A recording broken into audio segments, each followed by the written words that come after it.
যুব শক্তি নিয়ে বিরাট খুশির খবর। আগামী কয়েকদিনের মধ্যেই আপনারা কিন্তু এই যুব শক্তিতে আবেদন করতে পারবেন এবং আবেদন করলেই আপনারা মাসে ৩,০০০ টাকা করে কিন্তু ব্যাঙ্ক অ্যাকাউন্টে পেয়ে যাবেন। কারা পাবে এই ৩,০০০ টাকা, কি আপনাদের যোগ্যতা থাকতে হবে, কোথা থেকে ফর্ম পাবেন, কিভাবে ফিল আপ করবেন, কোথায় জমা দিতে হবে, সঙ্গে কোন কোন ডকুমেন্ট দেবেন, সমস্ত কিছুই কিন্তু আজকে আমরা এই ভিডিওর মাধ্যমে দেখে নেব। তো অবশ্যই ভিডিওটা প্রথম থেকে শেষ পর্যন্ত দেখবেন, তাহলে কিন্তু বুঝতে পারুন এই যুবশক্তি প্রকল্পে আবেদন করতে গেলে বা যুবশক্তি প্রকল্পের ৩,০০০ টাকা আপনার ব্যাঙ্ক অ্যাকাউন্টে নিতে গেলে কোন কোন তথ্য বা কোন কোন ডকুমেন্ট কী কিন্তু আপনাদের লাগবে, কী আপনাদের করতে হবে, সমস্ত কিছুই কিন্তু আজকে আমরা এই ভিডিওর মাধ্যমে দেখে নেব। তো চলুন বেশি দেরি না করে ভিডিওটা শুরু করা যাক। ভিডিওটা শুরু করার প্রথমেই আপনাদের বলতে চাইবো, যারা ফেসবুক থেকে ভিডিওটা দেখছেন তারা অবশ্যই পেজটাকে ফলো করে নেবেন, আর যারা ইউটিউব থেকে দেখছেন তারা কিন্তু অবশ্যই চ্যানেলটাকে সাবস্ক্রাইব করে পাশের বেল আইকনটাকে এনাবেল করে রাখবেন।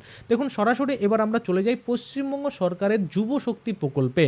আবেদনের জন্য আপনার কাছে প্রাথমিক ও শিক্ষাগত যোগ্যতার নির্দিষ্ট কিছু নথিপত্র থাকা আবশ্যক রয়েছে। যদি না থাকে তাহলে আপনারা পাবেন না। আপনি যুবশক্তির টাকা তখনই পাবেন যখন আপনার কাছে এই ডকুমেন্টগুলো থাকবে। সে শিক্ষাগত যোগ্যতার নির্দিষ্ট কিছু নথিপত্রের কথা কিন্তু পরিষ্কার করে এখানে বলে দিয়েছে। কি বলে দিয়েছে? যে প্রয়োজনীয় নথিগুলির মধ্যে বা প্রয়োজনীয় নথিগুলির তালিকা নিচে দেওয়া হলো, যেগুলো এই যুবশক্তি প্রকল্পে আবেদন করতে লাগবে। তাহলে কী প্রকল্প, এই মানে যুবশক্তি প্রকল্পে আবেদন করতে কী ডকুমেন্ট লাগবে? দেখুন প্রত্যেকটা প্রকল্প, যেখানেই আপনি সরকারি স্কিম দেখবেন, যে কোনো কাজেই আপনি দেখবেন ১ নম্বরে কিন্তু আধার কার্ড থাকে। এখানেও তাই, কোনো ব্যতিক্রম নেই।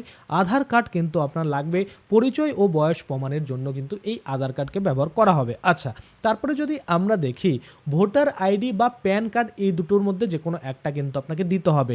পরিচয় প্রমাণের যে কোনো একটি সরাসরি নথিপত্র, যদিও এখানে বা অথবা দিয়ে বলেছে, আমি আপনাদের বলি প্যান কার্ড না দিলেও আপনার কিন্তু অবশ্যই ভোটার কার্ড দিতে হবে। কেননা ভোটার কার্ডও এখন সব জায়গায় চেক করছে, কেননা অনেক মানুষের নাম কিন্তু ভোটার লিস্ট থেকে বাদ পড়েছে। আমি লাস্ট টাইম পাসপোর্ট ভেরিফিকেশনে এক ব্যক্তির দেখেছি যে ডকুমেন্ট ভেরিফাই করছে, এবার অনলাইনে চেক করছে ভোটার কার্ড নাম্বারটা দিয়ে যে ওই ব্যক্তির নাম মানে ডিলিটেড লিস্টে রয়েছে কিনা, বা ওই ব্যক্তির নামটা ডিলিট করে দেওয়া হয়েছে কিনা, এইভাবে অনলাইনে চেক করে ভেরিফাই করে তারপরেই কিন্তু পাসপোর্ট দেওয়া হচ্ছে। তো সেক্ষেত্রে এই যুবশক্তির টাকাও কিন্তু যদি দেখেন আপনার ডিলিটেড লিস্টে চলে গেছে নাম, সেক্ষেত্রে আপনাকে কিন্তু ট্রাইব্যুনাল আবেদন করেছেন, ওয়েট করে আপনার নাম পুনরায় যখন ফাইনাল লিস্টে আসবে তারপরেই কিন্তু আপনারা এই টাকাগুলো পাবেন, নাহলে কিন্তু পেন্ডিং থাকবে। আশা করি আপনারা বুঝতে পারছেন। আচ্ছা, এবার চলে আসি শিক্ষাগত যোগ্যতার কী বলা হয়েছে।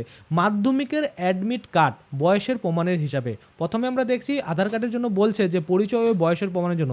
আমরা জানি আধার কার্ডে এখন আর বয়সের প্রমাণ হয় না, সেক্ষেত্রে এখানে পরিষ্কার বলছে মাধ্যমিকের অ্যাডমিট কার্ড লাগবে, যেটা কিন্তু বয়সের প্রমাণ হিসাবে ব্যবহৃত হবে। আশা করি আপনারা বুঝতে পারছেন। আচ্ছা, এবার শিক্ষাগত যোগ্যতার সার্টিফিকেট ও মার্কশিট সেটা কিন্তু আপনাকে দিতে হবে। কি বলছে? মাধ্যমিক বা তার উচ্চতর শিক্ষাগত যোগ্যতার প্রমাণ। যদি আপনি মাধ্যমিক দিতে চান মাধ্যমিকের দেবেন, যদি আপনি উচ্চ মাধ্যমিকের করে থাকেন তাহলে উচ্চ মাধ্যমিকে হাইয়েস্ট কোয়ালিফিকেশান আপনার যা রয়েছে সেই সার্টিফিকেট কিন্তু আপনি অবশ্যই এখানে দিতে পারবেন।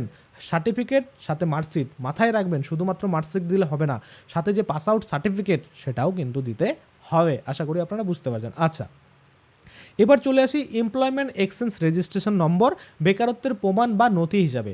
এই জিনিসটা কিন্তু অনেকেই করে রেখেছে, আবার অনেকেই করে রাখেনি, যেটা আমরা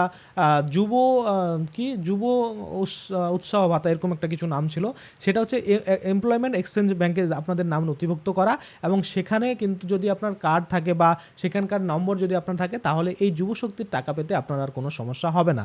যারা এখনও এমপ্লয়মেন্ট এক্সচেঞ্জ ব্যাংকে আবেদন করেননি তারা কিন্তু অবশ্যই সেখানে আবেদন করে আপনাদের যে রেজিস্ট্রেশন নম্বর সেটা কিন্তু রেডি রাখুন, না হলে কিন্তু এই যুবশক্তিতে আবেদন করতে পারবেন না।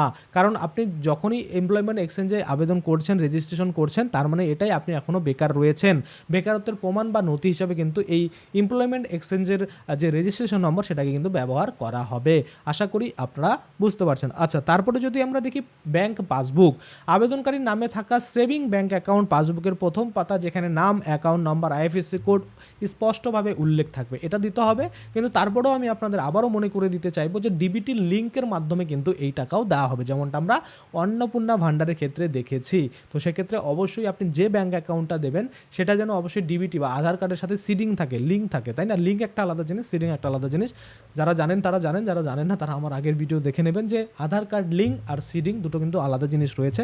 আপনার অনেকগুলো ব্যাংকের সাথে আধার লিঙ্ক থাকতে পারে, কিন্তু যে কোনো একটা ব্যাংকের সাথে আধার সিডিং থাকতে পারবে। আশা করি আপনারা বুঝতে পারছেন। আচ্ছা, তারপরে পাসপোর্ট সাইজের ফটো সম্প্রতি পাসপোর্ট আকারে রঙিন ছবি, যেটা লাস্ট 3 মাসের মধ্যে তোলা এমন ছবি, সেটা কিন্তু আপনাকে অবশ্যই দিতে হবে। এছাড়াও আপনাকে অনলাইনে বেকারত্বের ঘোষণাপত্র বা সেলফ ডিক্লারেশন কিন্তু জমা দিতে হবে, তাহলেই আপনার কিন্তু এই যুবশক্তিতে যুবশক্তিতে আপনারা কিন্তু আবেদন করতে পারবেন।